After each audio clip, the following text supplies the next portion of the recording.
ஸ்டாலின் அவர்களை அங்கிள் என்று செய்வோம் செய்வோம் செய்வோம் செய்வோம்னு சொன்னாங்களே, சொன்னதெல்லாம் செஞ்சாங்களா? உங்களை தான் கேக்குறேன், சொன்னதெல்லாம் செஞ்சாங்களா? சத்தமா சத்தமா மை டியர் அங்கிள், கேக்குதா? மக்களோட சத்தம் கேக்குதா? அனைவருக்கும் வணக்கம். இன்று நம்முடன் இணைந்திருப்பது தமிழ்நாடு வன்னியர் தலித் கூட்டமைப்பின் தலைவர் வழக்கறிஞர் பிரகாஷ் அவர்கள். வணக்கம் சார். வணக்கம் சார்.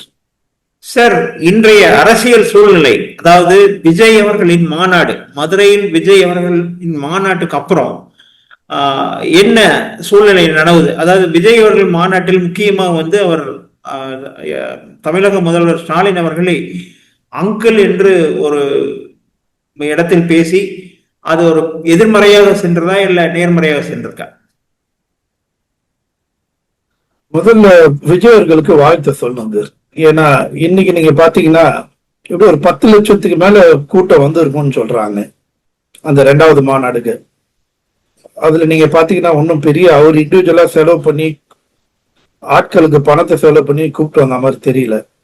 ஆனா அந்த அவ்வளவு பெரிய கூட்டத்தை வர வச்சுட்டு அவரோட கருத்தையும் அவரோட அரசியல் பயணத்தை பத்தி ஏதாவது போர்ட்போலியோ பத்தி சொல்லுவாருன்னு பார்த்தா அதை பத்தி எதுவுமே அவர் சொல்லவே இல்லை. அவர் ஸ்ட்ரெயிட்டான அவரோட அட்டாக் பாத்தீங்கன்னா பிஜேபி அண்ட் டிஎம்கேக்கு அகேன்ஸ்டா தான் அவரோட கருத்துக்கள்லாம் இருந்தது. அவர் புதுசா என்ன மக்களுக்கு சொல்ல போறாரு, தமிழ்நாட்டு மக்களுக்கான என்ன திட்டங்கள் வச்சிருக்காருன்றத பத்தி எல்லாம் எதுவுமே சொல்லல. அவ்வளவு பெரிய மாஸ் புல்லிங் ஒரு க்ரௌடு, ஒரு ஸ்டார்ன்றனால அவ்வளவு பெரிய க்ரௌடு அவரால் புல் பண்ண முடிஞ்சது. அவ்வளவு பெரிய க்ரௌடை புல் பண்ணிட்டு அவர் சொன்ன கண்டென்ட் பாத்தீங்கன்னா மோடி அண்ட் ஸ்டாலின் அவர்களுக்கு அகேன்ஸ்டா தான் அவர் பேசியிருக்காரு. அதுவும் பர்டிகுலரா நீங்க பாத்தீங்கன்னா அங்கிள்ன்ற வார்த்தை சிஎம் சொன்னது அவர் தெரிஞ்சு சொன்னாரா தெரியாம சொன்னாரான்னு தெரியல. அது அவ்வளவு ஒன்றும் தப்பான வார்த்தையும் கிடையாது. ஆனா நீங்க பாத்தீங்கன்னா அதோட எதிர்மறையா ஆற்றல் டிஎம்கேக்கு ரொம்ப ஒரு பலவீனத்தை ஏற்படுத்தின மாதிரி தான் ஒரு ஃபீல் கிரியேட் பண்ணியிருக்கு. ஏன்னா இன்னைக்கு பாத்தீங்கன்னா திமுகவோட அடுத்த கட்டம் உதயநிதி வந்த அப்புறம் நீங்க பாத்தீங்கன்னா ஒரு இளைஞர் இன்னைக்கு வந்த அப்புறம் நேச்சுரலா அந்த கட்சியோட தலைவர் அடுத்த ஸ்டேச்சருக்கு எலிவேட் ஆகுறாரு. அந்த ஸ்டேச்சர்ல எப்படி அன்னைக்கு ஜெயலலிதா அம்மையார் அம்மான்ற ஒரு பேனர்ல வந்தாங்கன்னா இவங்க இன்னைக்கு அப்பான்ற ஒரு பேனரை இன்னைக்கு கிரியேட் பண்ணியிருக்காங்க. அதெல்லாம் நீங்க பாத்தீங்கன்னா காலை உணவு திட்டம் எல்லாம் ரொம்ப அதிகமாகவே கிரியேட் பண்ணியிருக்காங்களா, கிரியேட் பண்ண ட்ரை பண்றாங்க. ஏன்னா அந்த சாலை அதாவது நீங்க காலை உணவு திட்டம் எல்லாம் நீங்க பாத்தீங்கன்னா இன்னைக்கு கூட பஞ்சாப் சீஃப் மினிஸ்டர் எல்லாம் வர வச்சிருக்காங்க. அவங்க இன்னைக்கு அடுத்த கட்ட நகருக்கு மூவ்மெண்ட் பண்ணிட்டு இருக்காங்க. இந்த டைம்ல ஒரு ஸ்டேட்டோட ஒரு சூப்பர் ஸ்டாரா சினிமால இருக்கிற ஒரு அங்கிள் என்ற ஒரு பேனரை கொடுக்கும் போது இவங்க இவ்வளவு நாளா இப்ப அவங்க மூவ் பண்ற ஒரு ஸ்டேச்சருக்கு போறதுக்குள்ள இது ஒரு பெரிய நெகட்டிவ் பாயிண்டா தான் டிஎம்கே பாக்குறாங்க. ஏன்னா நீங்க அவர் பேசின அடுத்த நாள் நீங்க பாத்தீங்கன்னா அவங்க கூட்டணி கட்சிகளா இருக்கிற முக்கியமான தலைவர்களும் சரி, சீமான், பிரேமலதா எல்லாமே பார்த்தீங்கன்னா எதிர்வினை ஆற்றி இருப்பாங்க. 2 days பாத்தீங்கன்னா டிஎம்கே சைட்ல இருந்து எந்த ஒரு எதிர்வினை ஆட்டமும் அவங்க எதுவுமே கொடுக்கல, அறிக்கைலாம் எதுவும் கொடுக்கல. பட் 3rd day அந்த வார்த்தையோட இம்பாக்ட் அவங்களுக்கு நல்லா தெரிய ஆரம்பிச்சது. அதுக்கப்புறம் தான் நீங்க பாத்தீங்கன்னா நிறைய அவங்க கட்சி சார்ந்தவங்களா நிறைய தலைவருங்க விஜய்க்கு அகேன்ஸ்டா அறிக்கை எல்லாம் கொடுத்துருக்காங்க. இப்போ அது அவங்களுக்கு இப்போ அவங்க அப்பாங்கிற யூஸ் பண்ற அமைச்சர்கள் ஃபார் எக்ஸாம்பிள் இன்னைக்கு நடந்த ஒரு சில நிகழ்ச்சிகள்ல கூட அப்பாங்கிற வார்த்தை யூஸ் பண்ணல. அத யூஸ் பண்ற தயங்குறாங்களா இல்ல அந்த கேஸ்கேடிங் எஃபெக்டா? இவர் ஆனா அந்த அங்கிள்ன்ற வார்த்தையை எந்த சினாரியோ சொன்னாருன்னு தெரியல. ஆனா அவர் நீங்க பாத்தீங்கன்னா ஒரு ஹியூமரா தான் எடுத்துட்டு போயிருப்பார். ஸ்டாலின் அங்கிள்ன்றதெல்லாம் ஒரு மரியாதை தினமா கொடுத்த மாதிரி தெரியல. அவர் கொடுக்குற கான்வர்சேஷன் ஒரு ஹியூமரா எடுத்துட்டு போயிருப்பார் அந்த வார்த்தையை. இன்னைக்கு யங் க்ரௌட் நீங்க பாத்தீங்கன்னா இன்னைக்கு அதனால உங்களுக்கு தெரியும். இன்னைக்கு பாத்தீங்கன்னா மதுரையில நிறைய போஸ்டர்ஸ் ஒட்டி இருக்காங்க, விஜய்க்கு அகேன்ஸ்டா போஸ்டர்ஸ் ஒட்டி இருக்காங்க. இன்னைக்கு விஜயோட ரசிகர்கள் நிறைய பேர் பாத்தீங்கன்னா அதுக்கு அகேன்ஸ்டான போஸ்டர்ஸ் ஒட்டி இருக்காங்க. கதறல் ஆரம்பமா இருக்கா பாத்தீங்களா, உடன்பிறப்புக்கு தூங்க மாட்டீங்கன்ற மாதிரிலாம். ஏன்னா அந்த மொத்த நிகழ்ச்சியோட இம்பாக்ட் எதுல கடைசியில நிக்குதுன்னு பாத்தீங்கன்னா அந்த அங்கிள்ன்ற சொல்ற வார்த்தை தான்.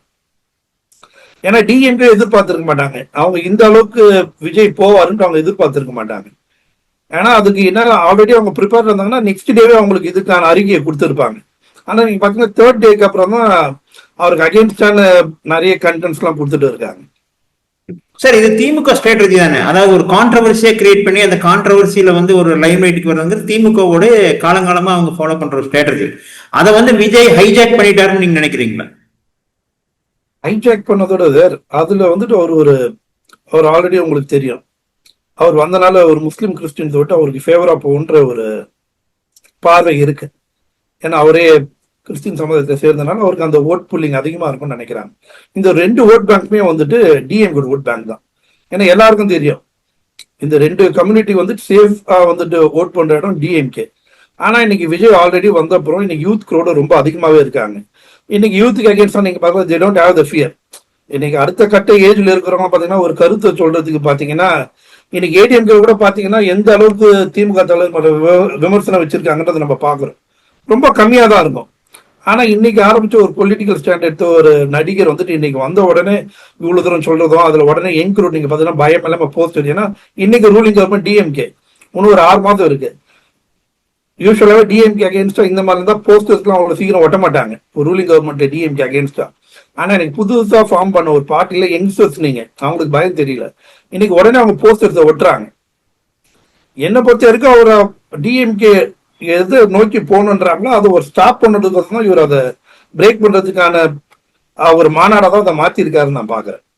ஓகே சார், அதே மாதிரி இந்த கிறிஸ்டியன் லாபி வந்து டிஎம்கேயோட ஹார்ட் கோர் சப்போர்ட்டர்ஸ். ஜென்ரலி இந்த கிறிஸ்டியன் லாபி வந்து திமுக வெற்றி பெற வைக்கணும் அப்படின்றதுக்காக விஜய்ங்கிற ஒரு கேரக்டரை ப்ரொமோட் பண்றாங்க அப்படிங்கிற ஒரு கருத்து ஜென்ரலா இருக்கு.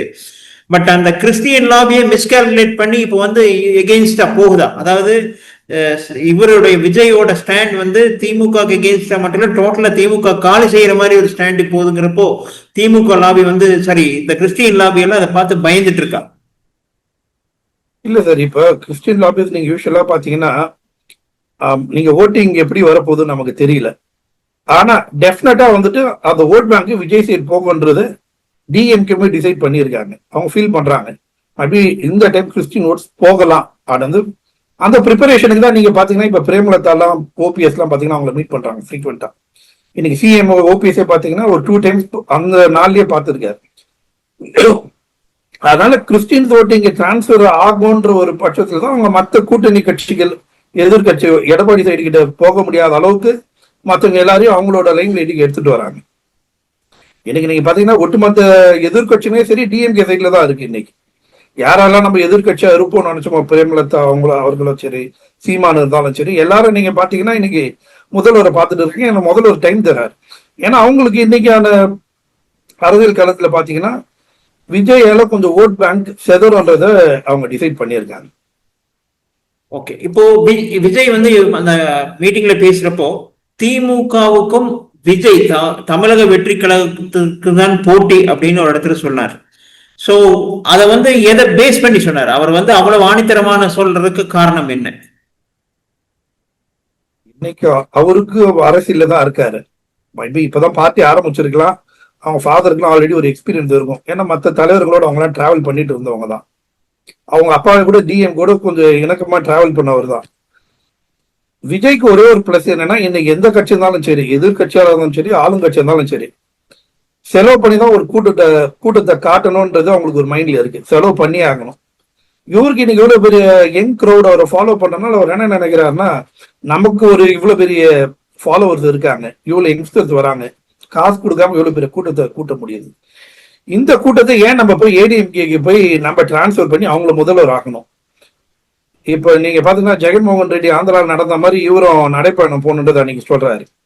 ஸோ வீட்டுக்கு இன்னைக்கு சென்னையில இருந்து கன்னியாகுமரி மட்டும் கொஞ்சம் அவரும் கொஞ்சம் பிரச்சாரம் எல்லாம் நம்ம எடுத்துட்டு போனோம்னா அவர் அந்த 134 இந்த ஓட் பேங்கை ரீச் பண்ண முடியும்ன்றதை அவர் நினைக்கிறேன். அவர் ரொம்ப கான்பிடென்டா இருக்காரு.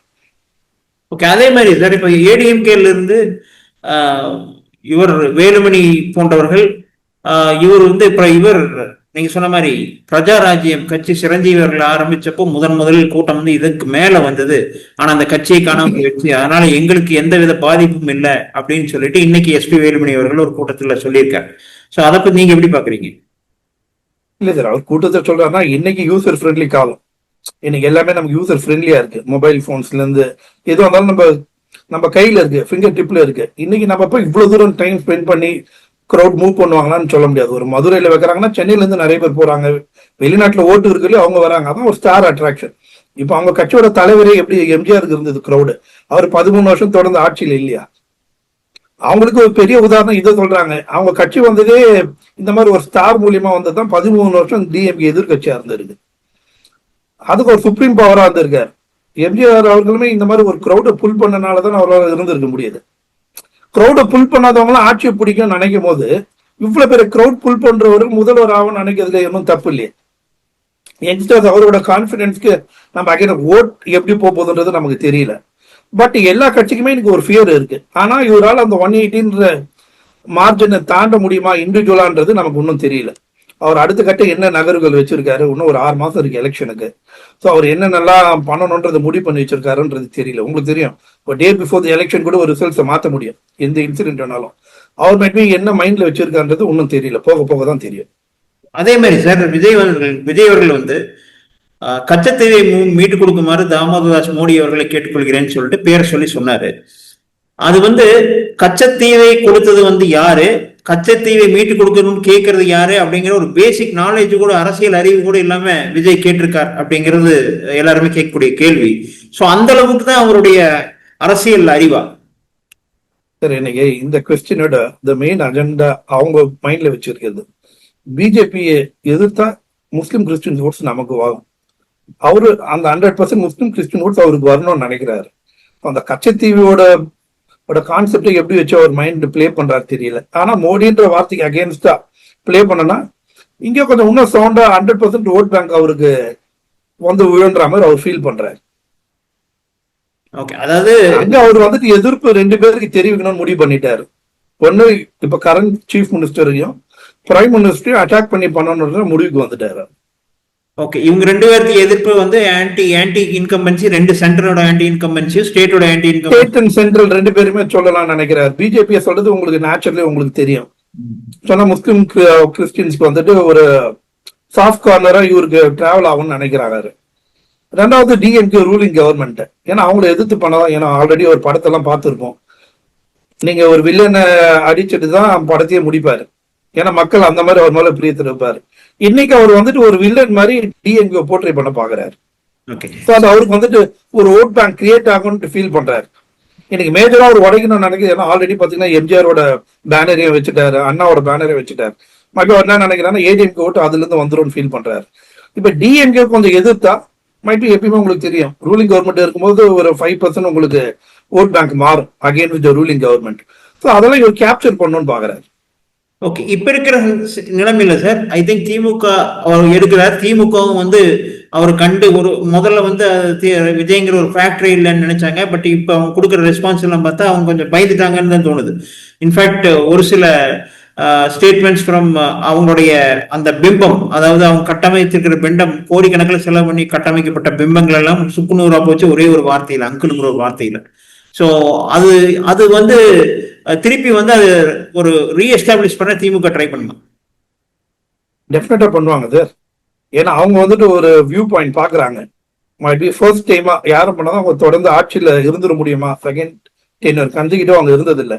இந்த டைம் அவங்களுக்கு வந்துட்டு ஒரு பார்வை தெரியுது, கொஞ்சம் நல்லா ஒர்க் பண்ணா இந்த வாட்டி செகண்ட் கவர்மெண்ட்டை ஃபார்ம் பண்ணிடலான்ட்டு ஃபீல் பண்றாங்க. 2.0ன்றதுனால அதனாலதான் சொல்றாங்க தொடர்ந்து நாங்க இருப்போம்னு. ஆனா இந்த விஜய் ஃபேக்டர் வந்துட்டு அதை வந்துட்டு பிரேக் த்ரூ பண்ணிடுமான்ற ஒரு ஃபியர் ஃபேக்டர் வந்திருக்கு அவங்களுக்கு. ஓகே, அது விஜய் ஃபேக்டர் மட்டும் இல்லாம சார் ரீசெண்ட் ஜட்ஜ்மெண்ட், ரீசெண்ட் ஒரு பாராளுமன்றத்தில் இயற்றப்பட்ட சட்டம், அதாவது 30 நாளுக்கு மேல வந்து ஜெயில இருந்துட்டாங்கன்னா ஆட்டோமேட்டிக்கா வந்து அவங்க பதவி பறி போய்விடும் என்று இயற்றப்பட்ட சட்டமும் வந்து திமுக எதிராக போகணும்னு எல்லாரும் நினைக்கிறாங்க. ஒண்ணு, ஏன்னா கிட்டத்தட்ட 5-6 அமைச்சர்களின் ஜட்ஜ்மெண்ட், அதாவது சொத்து சேர்ப்பு வழக்குகள் தீர்ப்பு வரவேற்கிறது. அது தீர்ப்பு எகெயின்ஸ்டா வரும் பட்சத்தில் திமுக வந்து கடும் பின்னடைவாக கருதப்படும். அதுவும் இதுவும் சேர்ந்து திமுக வெளியே தூக்கி வீசிடுமா ஆட்சியில் இருந்துன்னு சொல்லிட்டு திமுக பயங்கரமா பயந்துக்குதுன்னு நினைக்கிறாங்க. அதை பற்றி உங்களுக்கு எடுத்து? எனக்கு ஒரு விஷயத்துல பிரைம் மினிஸ்டர் அப்ரிஷியேட் பண்ணணும். ஏன்னா அவரே வந்துட்டு இந்த சட்டத்துக்குள்ள உட்படுத்த இருக்காங்க. ஏன்னா எனக்கு பிரைம் மினிஸ்டர் உள்ள ஆட் பண்ணியிருக்காங்க இந்த லால. ஈவன் பிரைம் மினிஸ்டர் ஒரு 30 டேஸ்க்கு எனி கேஸ் ஜட்மெண்ட் இருந்தாலும் அதை எனக்கு தெரிஞ்ச பிரைம் மினிஸ்டரோட அப்ரூவல் கேட்டுதான் பண்ணியிருப்பாங்க. அதை நம்ம வெல்கம் பண்ணணும்.